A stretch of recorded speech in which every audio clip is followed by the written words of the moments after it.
For every opinion or belief someone may hold, there will be another party who just as strongly oppose that idea. Both sides usually claim to sit with the best arguments, the real facts, and the correct worldview, and ironically, both sides regard the other as being indoctrinated, blind to the obvious and outright stupid. Most people only expose themselves to information that matches their own worldview. It is uncomfortable to do otherwise. Still, we would like to give you some surprising information about Islam. We also urge you to look further than only mainstream media, and if you can find the time for it, read the Quran yourself. To get you started, we'd like to present you 3 things you probably did not know about Islam. 1. Islam has not been hijacked. That Islam has been hijacked is what non-Muslims naturally assume, because they assume all religions are the same. The reason non-Muslims are so easily confused is that most of us don't realize the difference between the Quran and every other religious book we are familiar with. The Christian Bible is a collection of writings from various authors, written sometimes hundreds of years apart, with parables, advice and dreams, all collected together into one book. Same with the Jewish Torah. Even those of us in the West, who are neither Christians nor Jews, are still familiar enough with these religions to know this much, and therefore we assume the same is true for the Quran. But the Quran is only one book written by one man in his own lifetime.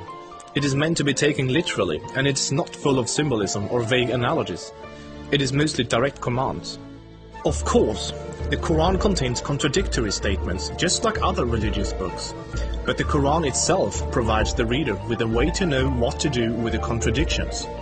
It's explained in the Quran that if you have 2 passages that contradict each other, the one written later supersedes the one written earlier. Most Westerners are unaware that the peaceful, tolerant passages were written early in Muhammad's prophetic career. According to the Quran, those passages have been abrogated by later, more violent and less tolerant passages. So, when most Westerners hear jihadists quoting violent passages from the Quran, and then peaceful Muslims quoting peaceful passages, they interpret that the way they would if someone was quoting the Bible or the Torah. They think to themselves, oh, there must be many different and contradictory passages, like there are in other religious books, so Muslims can pick and choose what they like and justify whatever actions they want to take. But the Quran is nothing like that. There is no picking and choosing. It says very explicitly and in no uncertain terms that a Muslim must not alter or ignore any part of its very clear and direct message, or they will burn in a fiery torment forever.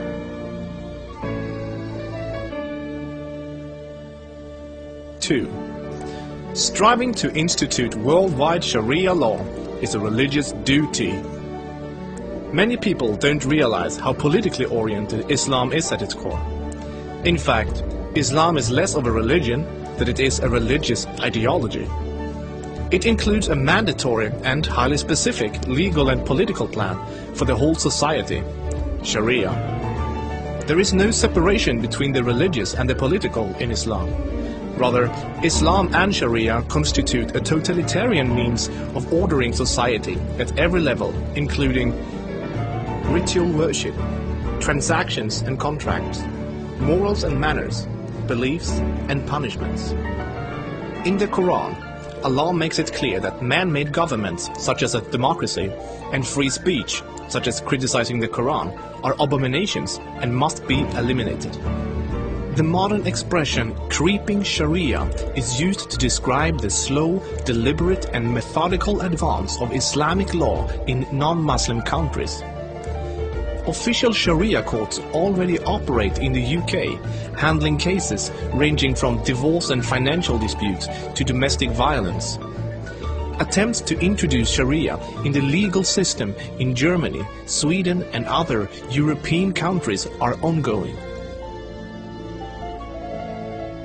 While Sharia already has a foot in our door in the matter of minor disputes like inheritance and domestic violence, it should concern you that Sharia commands that drinkers and gamblers should be whipped, allows husbands to hit their wives, allows an injured plaintiff to exact legal revenge, literally an eye for an eye, commands that a thief must have a hand cut off, commands that homosexuals must be executed, orders unmarried fornicators to be whipped, and adulterers to be stoned to death, orders death for both Muslim and non-Muslim critics of Muhammad, the Quran, and even Sharia itself, orders apostates to be killed, commands offensive, aggressive, and unjust jihad.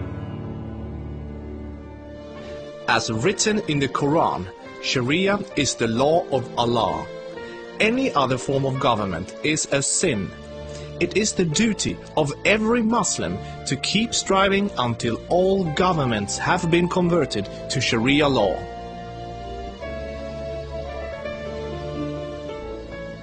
Three, Muslims are allowed to deceive non-Muslims if it helps Islam. For non-Muslims, this principle, called taqiyya, is another surprising concept of Islam. While most other religions speak highly of truthfulness, the Quran instructs Muslims to lie to non-Muslims about their beliefs and their political ambitions to protect and spread Islam. There are many examples of today's Islamic leaders saying one thing in English for the Western press and then saying something entirely different to their own followers in Arabic a few days later. Deceiving the enemy is always useful in war, and Islam is at war with the non-Islamic world until the whole world follows Sharia law. All non-Muslims living in non-Islamic states are therefore enemies. So deceiving Westerners is totally acceptable, even encouraged, if it can forward the goals of the spread of Islam. As a recent example, the Islamic American Relief Agency were seemingly raising money for orphans, but in fact giving the money to terrorists. They deceived good-hearted Western infidels into giving money to organizations that were actively killing Western infidels. Do the research yourself, this is not an isolated case. Islam as a religion of peace. Muslim organizations worldwide often declare that Islam is a religion of peace. But what does that really mean? It seems easy for a Muslim to quote a peaceful verse from the early parts of the Quran, while, by following the principle of taqiyya, neglecting to mention the fact that it has been officially abrogated by later, more violent verses. According to the Quran, the world will be at peace only when Islam and Sharia reign in every country, and never until then. This is why every Muslim can truthfully say that Islam is a religion of peace. If any of these points took you by surprise, then there is surely much more you still don't know. This subject will affect you in the near future, so take the chance to inform yourself now before it does.